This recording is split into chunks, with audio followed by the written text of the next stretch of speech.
சற்று முன் கிடைக்கப்பெற்ற மிக மிக முக்கியமான செய்தி ஒன்று வெளியாகி உள்ளது. திராவிட முன்னேற்றக் கழகத்தின் ஆட்சி கலைக்கப்படுவது உறுதிதான்.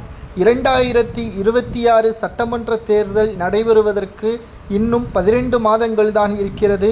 கடந்த 2 ஆண்டுகளாகவே திமுகவின் அமைச்சர்கள் செய்த முறைகேடுகள், அவர்கள் செய்த ஊழல்கள், மேலும் பொதுமக்களிடம் தவறான முறையில் நடந்து கொண்டது, அவமரியாதையாக பேசியது, குறிப்பிட்ட சமூகத்தை இழிவாக பேசியது என்று அடுக்கிக் கொண்டே போகலாம். 2021 சட்டமன்ற தேர்தலில் திமுக வெற்றியடைந்தது மிகப்பெரிய சாதனையா என்று கேட்டால் நிச்சயமாக கிடையாது. வெறும் 3.5% வித்தியாசத்தில்தான் திமுக வெற்றியடைந்தது. பிறகு எப்படி மக்களவைத் தேர்தலில் 40 தொகுதிகளில் திமுக வெற்றியடைந்தது என்று நீங்கள் கேட்கலாம். மாநிலங்களவை தேர்தல் வேறு, மக்களவை தேர்தல் என்பது வேறு. ஏனென்றால் அதிமுக பாஜகவுடன் கூட்டணி வைக்கக்கூடாது என்பதுதான் மக்களவை தேர்தலில் தமிழக ஒட்டுமொத்த மக்களின் ஆதரவும். அதற்காக வேறு வழியில்லாமல் தான் திமுகவிற்கு ஓட்டுக்களை செலுத்தியுள்ளார்கள். ஆனால் இந்த முறை திராவிட முன்னேற்றக் கழகம் மாநிலங்களவை தேர்தலில் நிச்சயமாக தோல்வி அடையும்.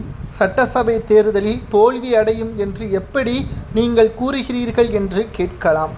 அதாவது ஆரம்பத்திலிருந்தே நாம் வருவோம். குறிப்பிட்ட சமூகத்தை இழிவாக பேசிய பொன்முடி, அடுத்ததாக உதயநிதி ஸ்டாலின் அவர்கள், துரைமுருகன் ஊனமுற்றவர்களையும் பிற மாநிலத்தவர்களையும் இழிவாக பேசிய சர்ச்சையில் மாட்டிக்கொண்டார்.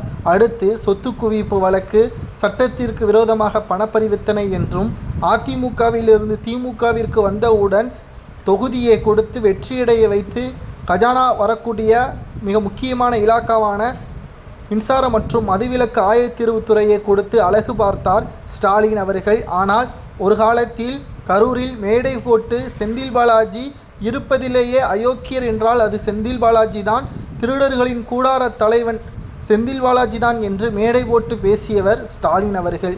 ஆனால் இன்றைக்கு 15 மாதங்கள்